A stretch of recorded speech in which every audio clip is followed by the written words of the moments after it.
വയ്യ തെറ്റിയോ?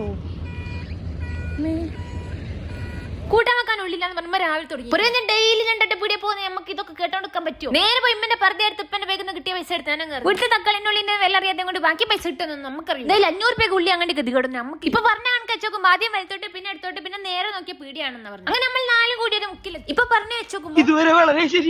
അങ്ങനെ പറ നമ്മൾ പുറത്ത് കെട്ടി നോക്കിയ വൈകൊല്ലും തട്ടുമല വെച്ച് തക്കാളി ഉള്ളിക്ക് നോക്കിയല്ലോ എടുക്കുന്നത്. പക്ഷെ ഇവിടെ പുറത്ത് സ്റ്റിക്കർ മാത്രമേ കാണൂ. സന്നക്കുള്ളിലാണ് നമ്മളെ തേടി ഉള്ളി കൊട്ട കണ്ട്. പക്ഷെ പ്രധാന പ്രശ്നം എന്താ വെച്ചാൽ നമ്മൾ പിതാവിന്റെ വേഗം നേരത്തെ പൈസ മാറിപ്പോയിരിക്കുന്നു. ഞാൻ വീഡിയോ എടുത്തോണ്ടിരിക്കുന്നോണ്ട് പിന്നെ ഞാനായിട്ട് അത് ഇരുത്താനും പോയില്ല. ഇതും അമേരിക്കന്റെ ശ്രീലങ്കന്റെ ഒക്കെ പൈസ എന്ന് പറയുന്നത്. പിന്നെ എപ്പോഴും എന്നെ ഞോണ്ട് ചെറുക്ക ആ പൈസ ഉണ്ടായിരുന്നു. അതെടുത്തപ്പോ സാധനം കിട്ടി. ഇവിടുത്തെ പൈസ ഞങ്ങൾക്ക് നമുക്ക് മനസ്സിലാകും. ഉള്ളി കിട്ടിയതോടെ നമ്മളെ ടാസ്ക് കംപ്ലീറ്റ് ചെയ്യുന്ന വിചാരിക്കേണ്ട. വീടിനെല്ലാം പൈസ പ്രശ്നത്തിലും തിരിച്ചുള്ള വയ്യ മറന്നിക്കുന്നു. 4 കൂടി മുക്കായിട്ട് നിന്റെ നേരെയുള്ള റോഡ് ഞാനായിട്ട് നടന്നു. ആകെ ഒരു സമാധാനം 4 റോഡും കണ്ട ഒരുപാട് നിൽക്കുന്ന റോഡും വന്ന് ഈ തെറ്റിയെന്ന് മനസ്സിലാക്കാനുള്ള ഒരു ബുദ്ധി പഠിച്ചു എനിക്ക് തന്നെ.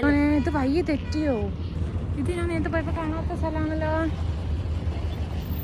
ഇതിലാണ് എടുത്ത വീഡിയോ എടുത്ത് നോക്കിയിട്ടു എല്ലാം സെയിം ബിൽഡിംഗ് ആയിട്ട് ഒന്നും മനസ്സിലാവുന്നില്ല. വഴി അറിയാതെ നടുറോട്ടിൽ ഒറ്റപ്പെട്ടു പോയ പെൺകുട്ടിക്ക് പിന്നീട് എന്ത് സംഭവിച്ചു? അവരുടെ രക്ഷകനെ എത്തിയതാര്? തുടർന്ന് കാണുക യൂട്യൂബിലും പിന്നെ ഇൻസ്റ്റഗ്രാമിലും.